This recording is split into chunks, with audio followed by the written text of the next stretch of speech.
Bonjour, Fabrice Jordan, bienvenue dans cette nouvelle vidéo des Portes du Tao. Écoutez, je voulais déjà profiter de cette nouvelle vidéo pour vous remercier de votre soutien. J'ai fait un post là-dessus, on a fait un post pour vous remercier, mais oui, franchement, c'est super cool en fait de voir que toute l'énergie qu'on met, c'est moi qui suis devant la caméra, mais il y a toute une équipe en fait qui travaille derrière. C'est tout un processus en fait pour que ces vidéos puissent sortir une fois par semaine sur une base régulière. Peut-être que pendant la période de Noël, je vais essayer de me reposer aussi un petit peu. Mais disons qu'on va continuer ce rythme pendant l'année 2024. Et donc, c'est très satisfaisant de voir que voilà, ces notions qu'on essaie d'expliquer tant bien que mal, de manière très imparfaite, bien entendu, peuvent trouver un écho et que de temps en temps, ça vous aide. On reçoit beaucoup de commentaires qui nous disent à quel point ça vous aide. Et ça, je vous dis, c'est très touchant. C'est aussi très motivant pour moi. Ça me donne des idées, des nouvelles idées pour faire d'autres vidéos. Et donc, je vous remercie infiniment de nous faire confiance, de liker, de partager ces vidéos.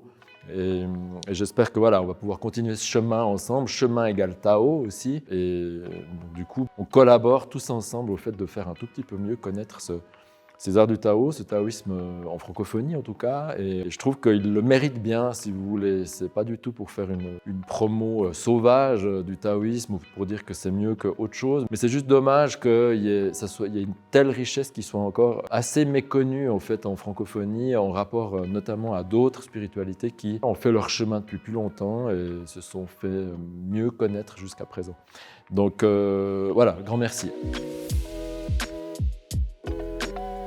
Alors aujourd'hui, le thème de la vidéo, c'est le désir dans le taoïsme. Justement là, c'est typiquement un commentaire qui m'a aidé à élaborer ce thème. Quand je dis élaborer, on vous montrera une fois un bêtisier peut-être de comment on fait ces vidéos, parce que je vous assure, 3 minutes avant de tourner cette vidéo, je ne sais pas ce que je vais faire. Et donc, je suis en roue libre complète quand je vous parle.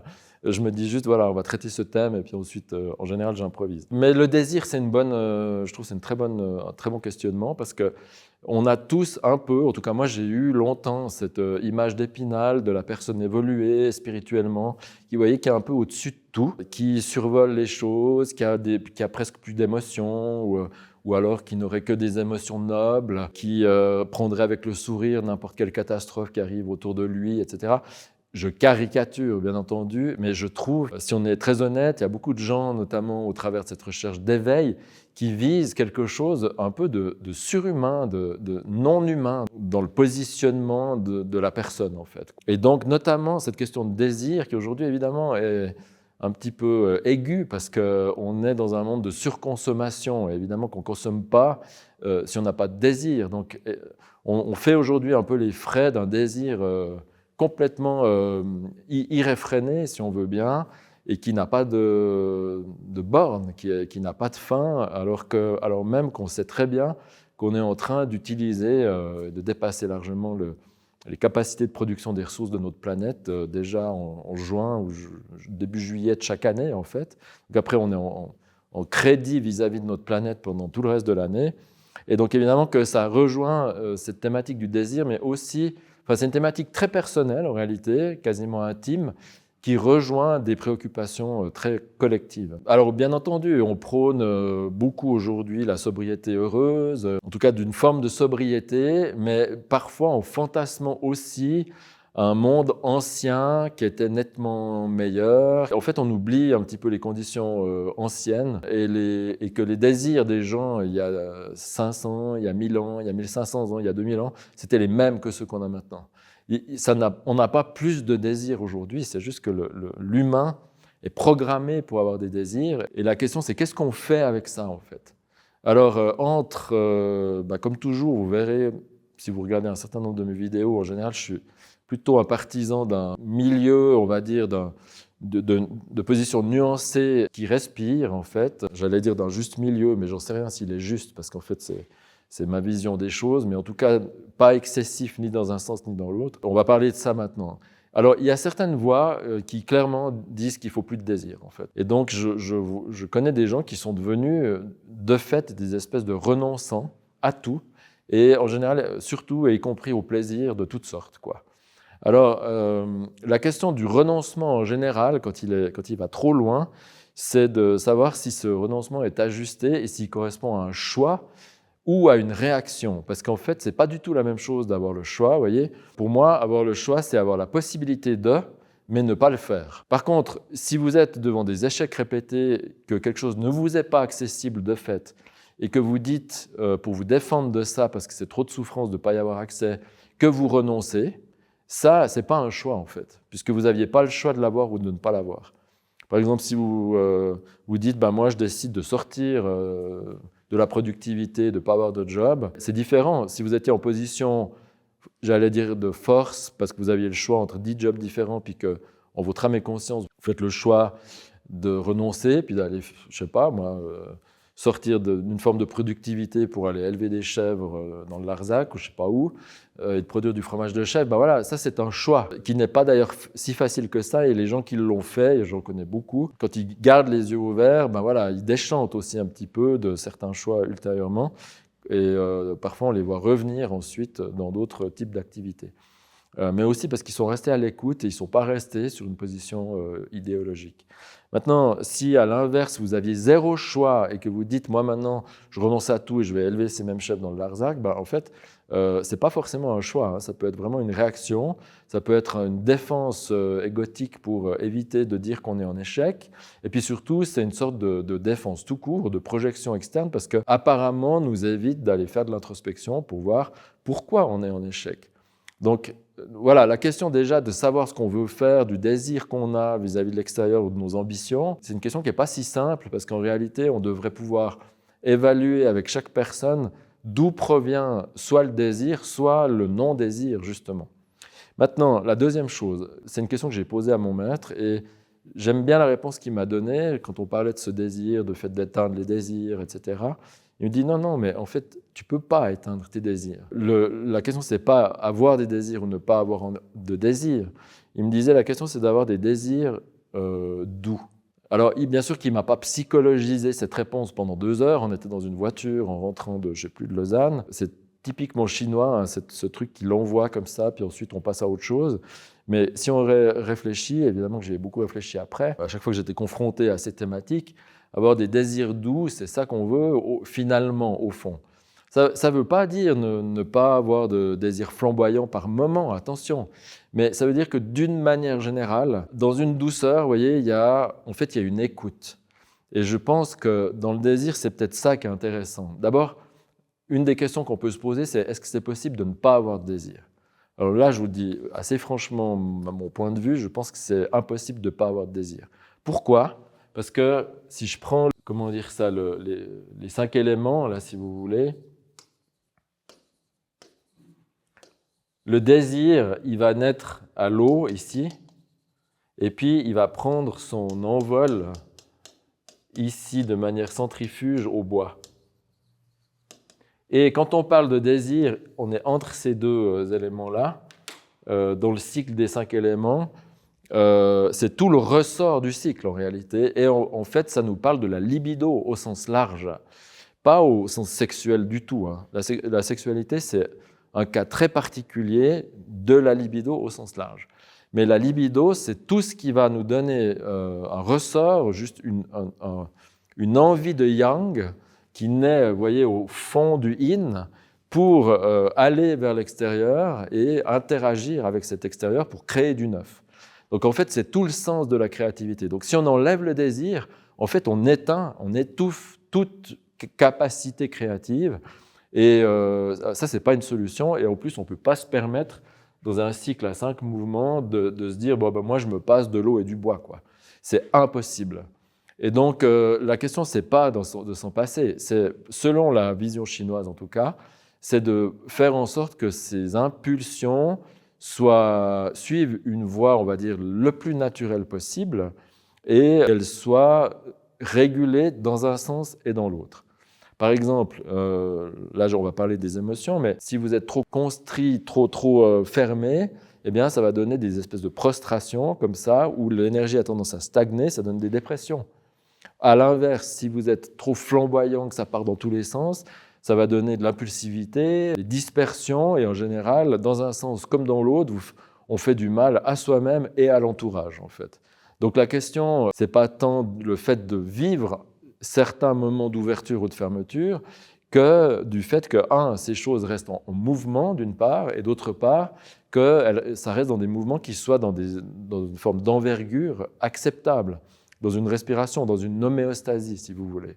Et je pense que quand on parle du désir, on devrait plutôt l'envisager sous cette forme, parce qu'un désir doux, c'est un désir qui reste à l'écoute. Tandis qu'un désir qui n'est pas contrôlé, c'est un désir qui part de soi et qui en fait écrase le désir de l'autre. Alors ça peut être un partenaire ou une partenaire amoureuse, ça peut être vos enfants, ça peut être, je ne sais pas, vous êtes un père de famille, vous adorez la course automobile, puis que c'est la seule chose qui compte pour vous, puis que quand il y a une course, vous voulez absolument emmener votre fille qui n'en a absolument rien à battre de ces voitures de course, puis qui préférerait aller faire du cheval avec ses copines, eh ben, vous êtes un terroriste de fait, quoi. Au fait, vous êtes en train d'écraser les désirs de quelqu'un d'autre sous le poids des vôtres. Et ça, évidemment, qu'il n'y a plus d'écoute dans un désir comme ça. Mais si le papa qui adore ses courses de voiture, admettons, prend la peine de dire, tu sais, j'ai envie d'aller voir cette course, est-ce que ça te ferait plaisir ou pas? Et la fille dit, non, non, tu sais, papa, je préfère aller aller au cheval avec mes copines, ou j'en sais rien, ou à la natation. Et puis que le papa s'arrange pour que ça soit possible pour sa fille, qu'ils se retrouvent le soir pour discuter chacun de leurs passions respectives. Écoutez, on est resté dans quelque chose qui a été ajusté pour tout le monde, qui enrichit la famille, parce que le père, il entend parler du cheval, qui n'est peut-être pas dans son univers. La fille peut peut-être comprendre pourquoi son père aime bien le vroom-vroom des moteurs, j'en sais rien. Et en fait, c'est fun, comme ça. Donc, c'est ça que je veux dire quand on parle de désir doux. On a le droit d'avoir des ambitions, on a le droit d'avoir n'importe quel désir, on a le droit de passer par chacune de ces phases, de se réjouir un peu, d'être peut-être un peu visible, d'être réflexif, de rentrer un peu en soi, quitte à avoir des petites phases un peu dépressives de temps en temps, d'avoir des phases un peu d'immobilité où on se remet en question, etc. Peu importe, mais tant que ça reste comme ça et que ça reste à l'écoute, qu'on est dans une homéostasie, on a zéro problème avec les désirs. Au contraire, ce qui va nous embêter en spiritualité, c'est l'excès et c'est la perte de contrôle. Et c'est notamment la perte de l'écoute, justement. C'est ça qui va créer une pathologie. Et en fait, c'est une pathologie en même temps personnelle, éminemment intime, et en même temps complètement collective, parce que figurez-vous que la Terre aussi a des désirs, en fait. La Terre a besoin d'un certain nombre de choses. Alors, elle ne va pas l'exprimer comme nous, humains, mais elle a ses propres désirs doux, en fait, la Terre, et qui sont autorégulés, au fond. Et le problème, c'est si nous, on se comporte avec la Terre comme on pourrait se comporter avec un autre être humain, c'est-à-dire sans écoute, eh bien, évidemment, on détruit ou on devient extraordinairement violent vis-à-vis du grand écosystème ou de la Terre avec laquelle on est en train d'interagir. Évidemment que dans ce cas-là, on se comporte vraiment avec la Terre, typiquement, comme des cellules cancéreuses. Si on a un désir qui n'est pas régulé en rapport avec la Terre, eh bien, on va simplement apparemment détruire le véhicule sur lequel on est, parce que je pense vraiment que la Terre est bien plus puissante que nous, et que même s'il y a une extinction des humains à un moment donné à cause de leurs bêtises répétées, bêtises dans tous les sens du terme, la Terre se remettra très bien à une échelle de 2000, 3000, 5000 ans, 10 000 ans ou 1 million d'années. Elle a le temps, en fait. Si on s'éteint, nous, en tant qu'espèce, on va juste être une couche géologique de la Terre. Et elle ira très très bien sans nous, quoi, en fait. Donc, en fait, c'est nous qu'on met en danger avec un désir non régulé, en réalité. Et donc, c'est une bonne réflexion à avoir. Mais personnellement, je pense qu'il faut faire attention aussi à la notion de plaisir, parce que dans désir, il y a plaisir aussi un peu. Et on vient aussi d'une culture incroyablement judéo-chrétienne qui a tué le plaisir, ou qui a un peu mis le plaisir comme une sorte de danger. Et on voit aujourd'hui ce qui se passe quand on réfrène des gens dans l'expression naturelle de leurs désirs. Il y a des scandales partout actuellement, et c'est parce que ça devient déviant. Cette force ici, elle est tellement forte que si elle ne circule pas de manière, j'allais dire, naturelle, joyeuse, ludique, régulée, eh ben, elle peut que dériver de son cours et donner des choses qui, en fait, vont faire du mal à la personne en question et aussi aux victimes éventuelles de la personne en question. Donc, personnellement, j'encourage une spiritualité de désir doux. Voilà. Et je reprends en ceci les termes de mon maître. Je pense que c'est intelligent.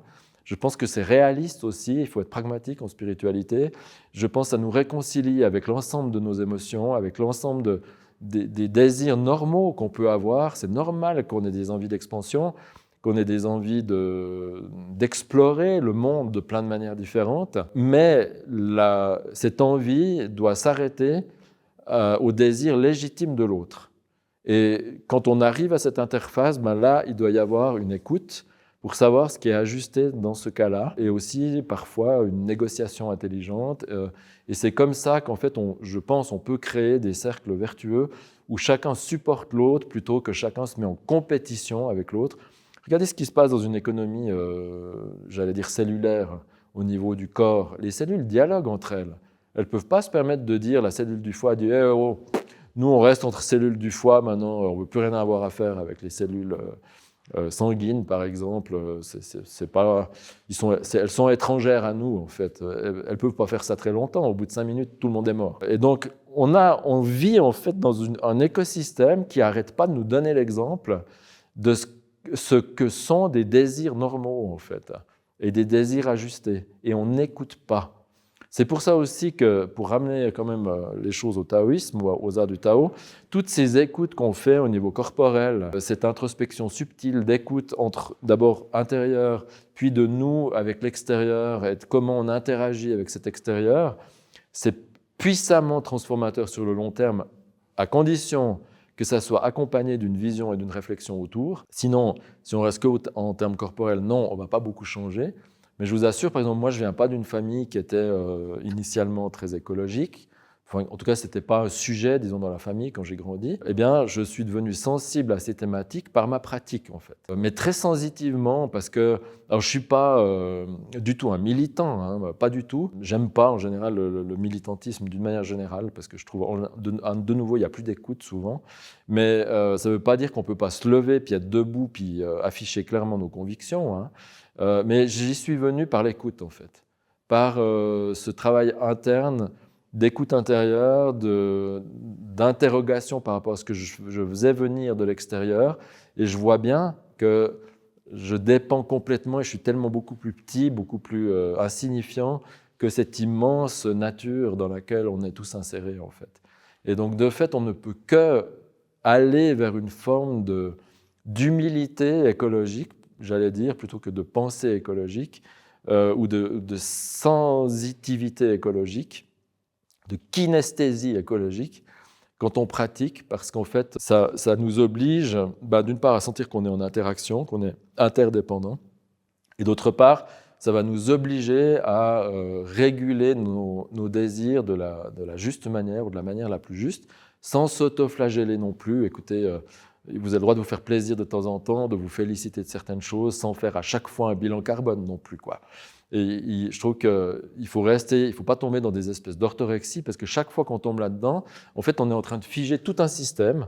Et chaque fois que c'est comme ça, c'est la catastrophe, parce que la puissance de vie dessous est tellement forte que ça, à un moment donné, de toute façon, ça fait exploser ces espèces de rigidité ou de barrage. Et quand ça le fait, ça le fait de manière violente, alors qu'on n'en avait pas besoin. Voilà. Donc, j'espère que ça répond un peu à l'idée du désir. Je précise quand même, pour les besoins, disons, pour la justesse, on va dire, des propos, c'est que d'abord, ça résume ma vision du taoïsme sur ça. En ce sens, elle est proche de celle de mon maître, évidemment, et des maîtres que je connais personnellement. Ceci étant dit, dans le taoïsme, je dois aussi dire que tout le monde n'est pas du tout de mon avis. Il y a des gens qui prônent, on va dire, une vision qui est plus proche d'un bouddhisme un peu plus austère, si j'ose dire comme ça, mais sans donner un jugement de valeur. Mais il y a des gens qui vont aller plus vers le dépouillement. Et puis d'un autre côté, il y a des gens qui vont plus vers une forme de déploiement d'abondance. Voilà, je me situe un peu entre deux, mais en ce sens-là, je suis l'exemple de mes maîtres. Et je ne prétends pas que c'est la seule vision possible. Mais pour moi, en tout cas dans ce que je vois dans mes rapports avec les Occidentaux, les gens qui viennent suivre les cours, les besoins des gens, je pense que c'est une vision éminemment pragmatique qui n'est pas castratrice et en même temps qui interroge sur la puissance de ces désirs, sur leur régulation. Et donc c'est une voie, voilà, qui avance quelque part au milieu avec une forme de gentillesse aussi, et pour soi et pour les autres, et pour la nature. Voilà. Je vous laisse avec ça. Hein. On a le temps d'y réfléchir. On a le temps d'y réfléchir pour Noël aussi, toute la période des cadeaux, de l'abondance, de l'excès parfois, etc. Donc, je vous souhaite d'avancer dans cette période aussi, dans une forme de juste milieu, et surtout simplement dans une écoute, de vous dire, OK, ça c'est peut-être excessif, puis ça, si je ne m'offre pas maintenant, c'est pas gentil pour moi en fait, quoi. Il y a un truc qui n'est pas reconnu non plus. Alors voilà, peut-être avancer au milieu et surtout en restant sensible et à l'écoute. Voilà, si cette vidéo vous a plu, n'oubliez pas, on va continuer notre progression. Vous voyez, c'est un petit désir que j'ai pour l'année prochaine, mais j'aimerais que ça aille à son juste rythme en fait, voilà. Et donc, si vous voulez m'aider, n'oubliez pas toujours de liker, de mettre un petit commentaire si le cœur vous en dit, de partager aussi si vous pensez que ça peut aider d'autres personnes et de vous abonner, d'activer les petites notifications, le petit glis-glis là, pour recevoir les avertissements quand la prochaine vidéo arrive. Et avec ça, sur ça, je vous laisse. Je vous souhaite de très belles fêtes de fin d'année. Je me réjouis de vous retrouver début 2024. À tout bientôt.